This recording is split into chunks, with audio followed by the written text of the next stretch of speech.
what does an anthropologist do? Popular images contribute to our understanding of anthropologists excavating ancient ruins and studying small remote tribes in foreign lands. Yet these images are only a part of the picture. In the most basic terms, anthropology is the study of humans. Humans in every place and time, past and present.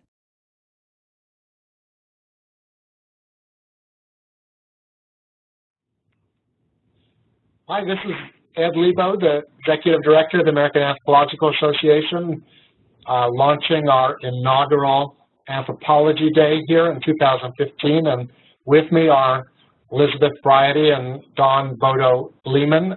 Dawn is at the Northern Arizona University, and Elizabeth is the principal in Cultural Keys, a consultancy based in the Detroit area. Dawn and Elizabeth were the co-producers of a career video that first hit the airwaves in 1993.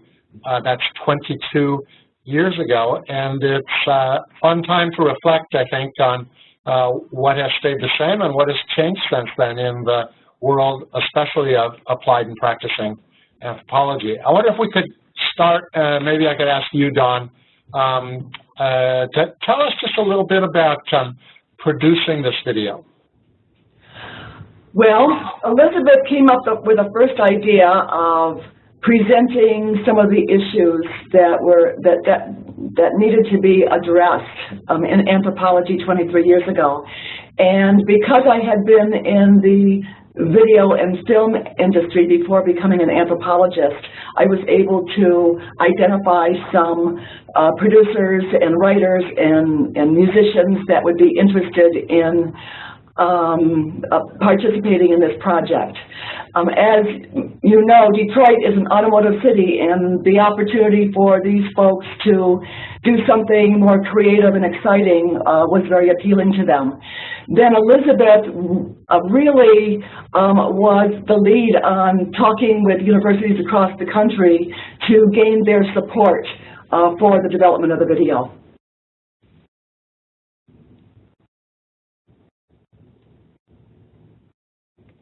You want to take over from there, Elizabeth? Yeah, I just remember it as a whirlwind year. I remember when we stood up at the premiere in 1993 at the AAA meetings and reported that we were on time and on budget, and that was a very satisfactory statement to be able to make. We worked so hard for that 1 year period, but we had this sense that we needed a deadline, and so the AAA meetings provided a very convenient deadline for us. And prior to that premiere, we really needed to work on multiple fronts. First of all, we had to figure out what this video was going to be about. Who would be the people in the video? What was the narrative that we were trying to express? How we would raise money for it? How would we get all of the filming done, as well as the rest of the technical aspects of the film completed, including post-production? So it was a very, very busy year, and I still look back on it with a lot of very good memories.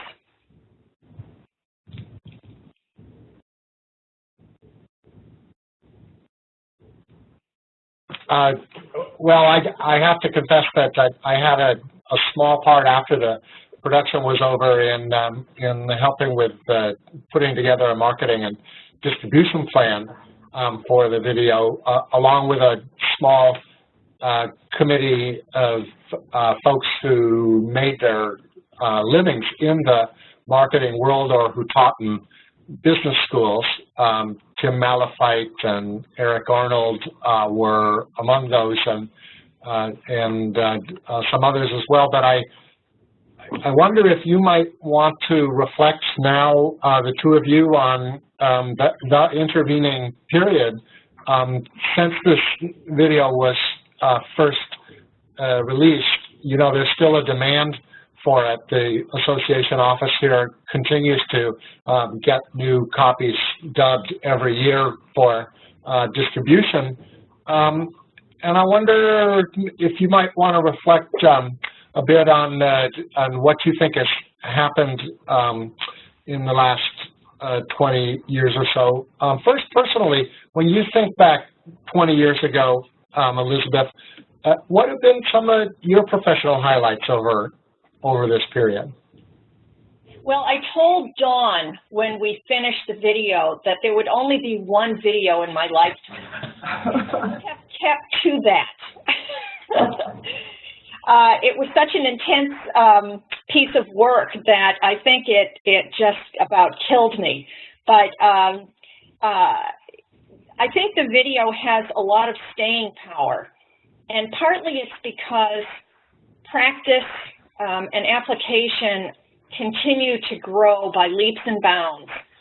We have more and more students that are interested in getting jobs outside of the academy, whether in business, in nonprofits, in government agencies, in NGOs, in community organizations, wherever their interests lie. And the video, I think, helps them to explore possibilities and helps them to see how some anthropologists way back then actually got into fields that they love.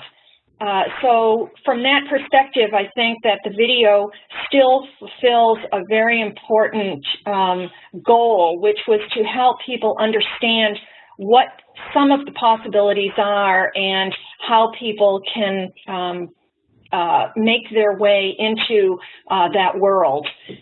For me personally, I have been very busy. I worked at General Motors for much of my career and left GM in 2009, at which time I opened up my own consulting firm, as Ed mentioned, called Cultural Keys. And since then, I have had an opportunity to work with lots of different organizations and outside of automotive. So, for example, I've worked in the medical industry, in insurance and consumer products and long-term care, and have really enjoyed helping clients try to understand the organizational culture that is associated with their organizations, and then help them to think about ways in which they might influence their culture so as to change it or to move it in a new direction. I really love being able to do the work of an anthropologist. I enjoy doing research. I enjoy being able to write. And I also enjoy service to the discipline as a whole. And currently I serve on the executive board of the American Anthropological Association. I have an opportunity to lecture at universities a few times each year. And I have worked as a mentor, both through the National Association for the Practice of Anthropology and through the American Anthropological Association. So I would say, Elizabeth, you have shown a remarkable resilience and resourcefulness, having gotten caught up in the crash of the automobile industry in 2008, 2009, and been able to put your hard-earned skills to work in exciting and versatile array of arenas. How about you, Dawn? What have you been doing over the last 20 years? Some of your highlights. Well, the most important thing to me is I've had the opportunity to work at 3 universities with students, helping them understand applied anthropology. I worked at Elon University, I worked at Michigan State University for a period of time, and now I'm here at NAU. And it's fantastic being an adjunct understanding what some of the issues are that the students have. NAU is an applied program, and yet there still are some issues that do emerge when students are ready to graduate. It's becoming increasingly evident that anthropologists can step outside the confines of academia and work in non-academic settings. But what I'm finding is, are they really prepared? In our video 23 years ago, Kathleen Crane and Neil Tashima provided excellent advice on ways to highlight and use anthropological skills in the public, private, and nonprofit sectors. Yet today, and even in the past couple of years, I have still heard students asking how they can effectively explain in a job interview the ways they can help an organization achieve its goals. I interviewed a couple students, and one student said, advocate for more applied programs which place emphasis on technical skills and training relevant to practicing anthropology.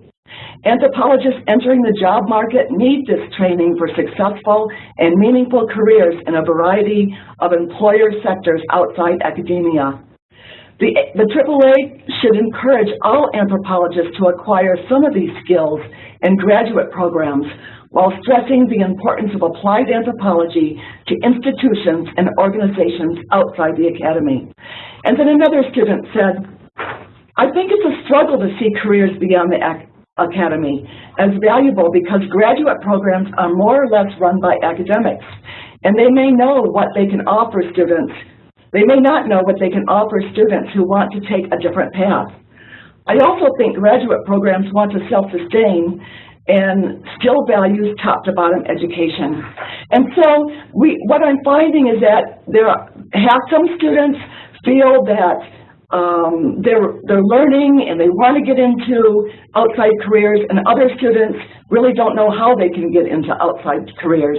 And so the issue is still the same. We knew 23 years ago that it was important to train anthropologists in the MA programs and PhD programs how to get out there into the public, private, and nonprofit sectors and be successful. And I'm finding that even today, that is still true. And that's why we may still need another video, Elizabeth. Let me just come back to one thing that you just said here, Don, and try to unpack this a little bit. To what extent do you think that a career beyond the academy itself is still seen as a plan B or a second choice in most graduate training programs? Well, I asked the student that question too, Ed. And half of the students felt that because they have become so aware of the importance of applied anthropology and the limited opportunities in academia, they have actually, in their mind, decided that applied anthropology careers are their plan A.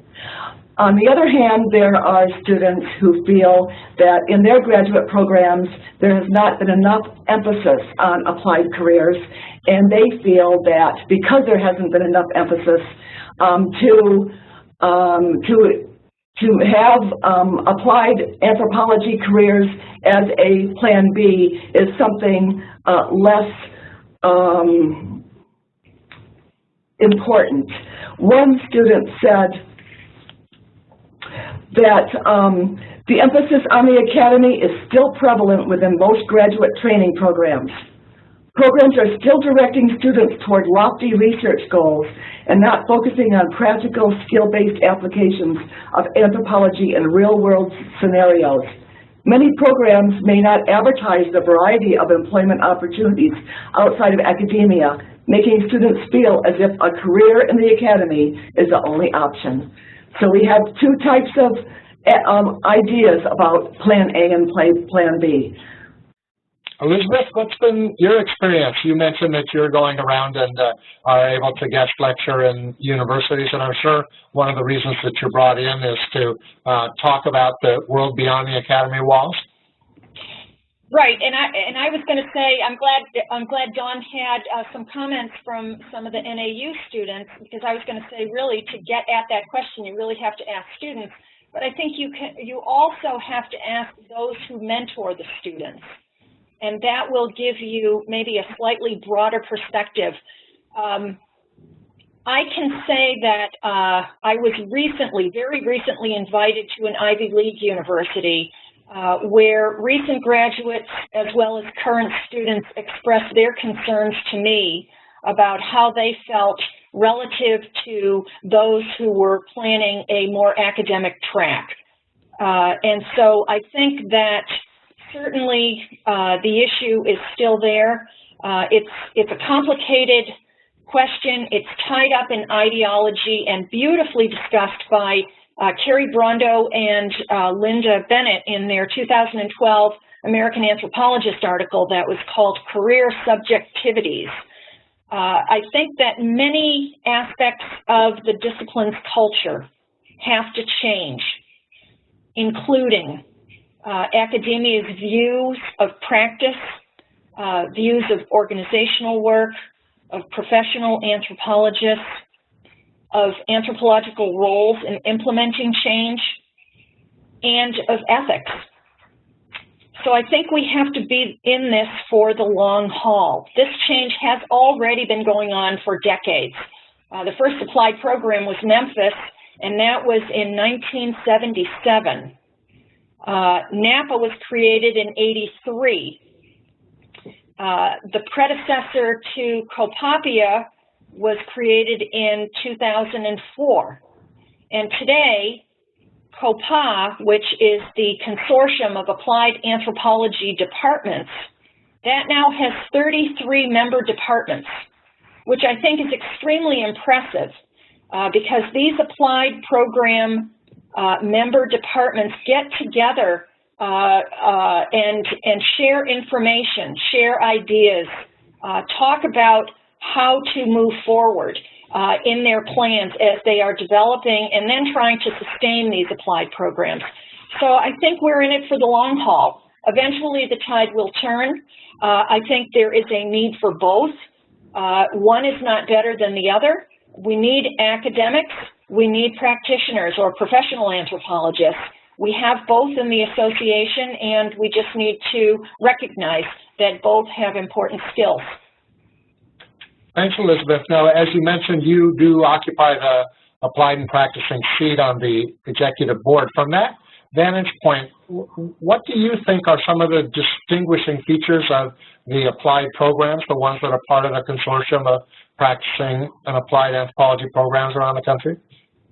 Yeah, actually, this week I'm giving a AAA Webinar Wednesday seminar, and it's on that very topic. So you can tune into that tomorrow. But very briefly, the applied programs are all quite different. They share some commonalities. For example, most applied programs, one of the first things they do is they establish some kind of an internship for students, which becomes an important aspect of their training. And then there are many other things. They take applied coursework. They learn how to network. They learn how to look for work through their networks, etc. So there are many commonalities, but differences as well. And I'll talk more about those in the webinar. Thank you. So, Don, you are at Northern Arizona University, one of the applied programs that is a part of this consortium. And I remember from the video that Bob Trotter, Lori Price, and others were featured in some of the segments in the Napa Careers video from '93. What do you think is different about Northern Arizona University today compared to 23 years ago? Well, they're really innovative in the way that they are preparing students for academic careers and for non-academic careers. They have 2 tracks now, and the students, first-year grad students, they have an opportunity to either go into the thesis track or they can go into the internship track, and it's usually split exactly in half. So I'm teaching the pre-internship seminar, preparing the students to go into summer internships, and then there will be a post-internship seminar next fall where they have an opportunity to really explain and talk about their internship experience and talk a little bit about how that is going to influence their careers. The thesis track is more research-based, and those students are going to have the same opportunity in a post-thesis seminar to do the very same thing. So it's half and half. We have half students in thesis and half students in internship, and it's very exciting. And the other thing that I'm very excited about this term is that for the first time, both the students in both of the pre-classes, the pre-thesis class and the pre-internship classes, are getting together, and they are going to create a symposium at the end of this term where together they are presenting to students and faculty. So it's a collaboration between the two tracks. Well, that sounds really innovative, and maybe a model that other departments could emulate. With just a little bit of time left, I wanted to ask you, I have the benefit in my new role of being able to institute some changes in the association. Both of you have alluded to this, but now I just want to ask you flat out directly, what do each of you think AAA could do to become the best possible welcoming organizational home to more practicing anthropologists? Maybe you could go first, Colin.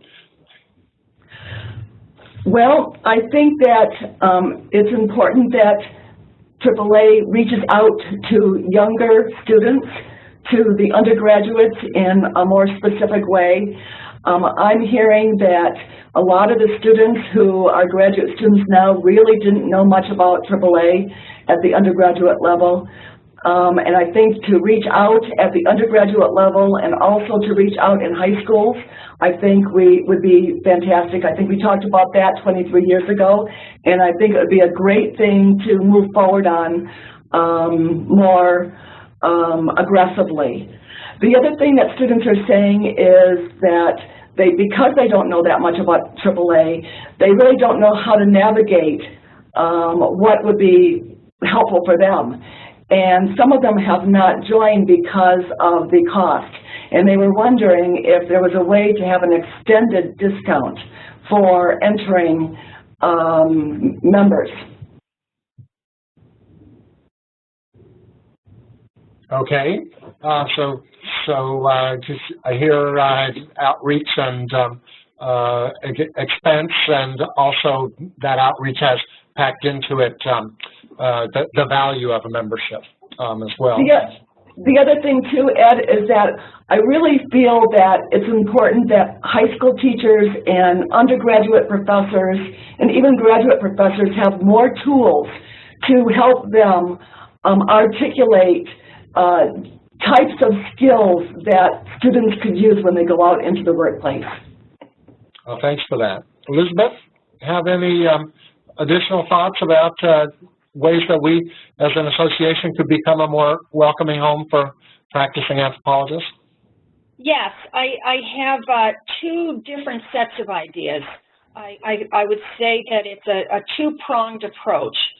So the first part of the approach is to focus on faculty and what might the association, in conjunction with applied faculty, with professional anthropologists, and even with students, what might they do together to assist those faculty that are interested in developing applied programs and extending their existing applied programs. And one thing I thought that a small group could do is to develop a set of best practices for applied anthropology programs. A second idea was to create a repository for all kinds of materials that would be useful to interested faculty. So, for example, job search materials role-playing protocols, networking and mentoring ideas. You know, you could also share syllabi, you could share other kinds of teaching materials. And then a third is to offer intensive coursework on practice to those who are interested. It's not just what should we be teaching, but how should we be teaching? I think students would have fewer questions if they were able to learn from their professors, as well as other students, as well as practitioners who come into their classrooms or who are available through Skype or webinars or what have you. And so that would be one set of things. The second part of the two-pronged approach would be to try to focus more on these younger students. Let's say first year, second year MA students.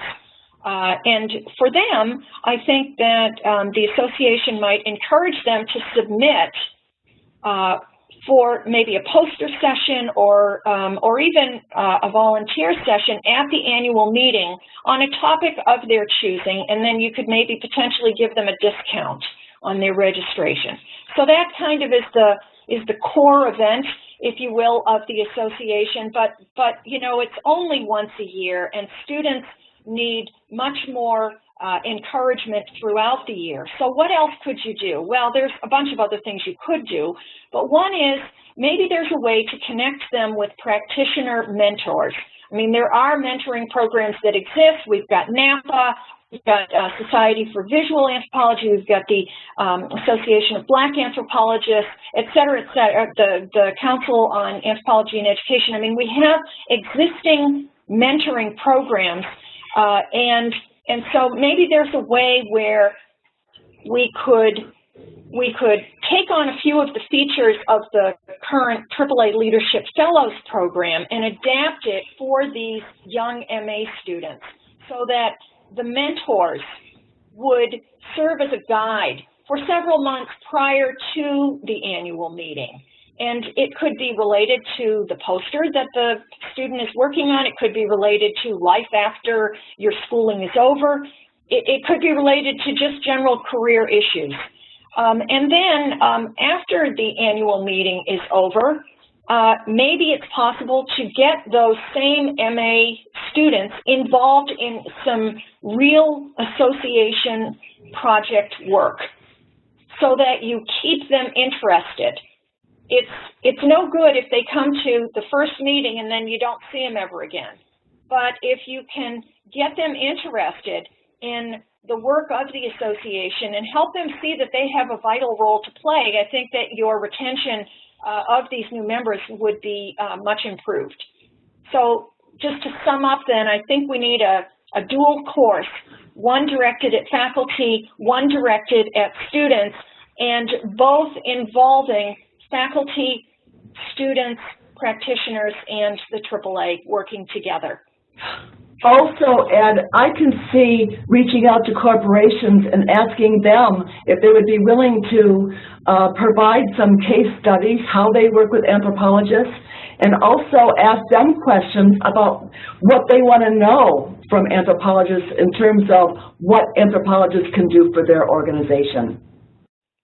Well, I think in both instances your suggestions are terrific. They have measurable process indicators as well as outcomes, and it's a sort of concrete advice that we're looking for in our own organizational development. So both of you, thank you for that.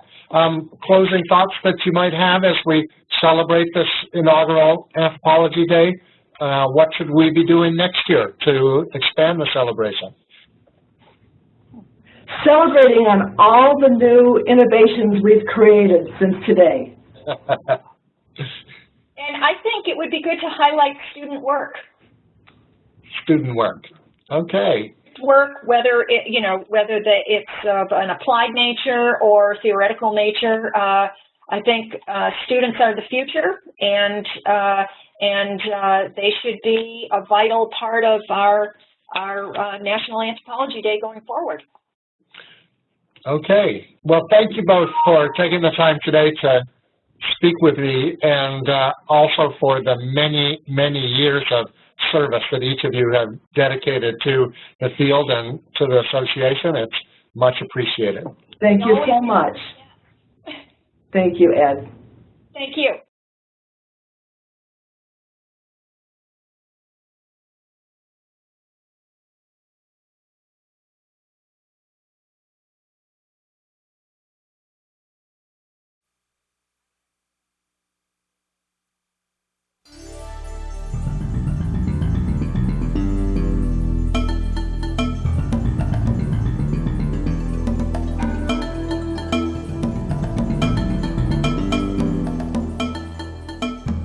What does an anthropologist do? Popular images contribute to our understanding of anthropologists excavating ancient ruins and studying small remote tribes in foreign lands.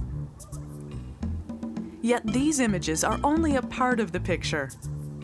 In the most basic terms, anthropology is the study of humans. Humans in every place and time, past and present.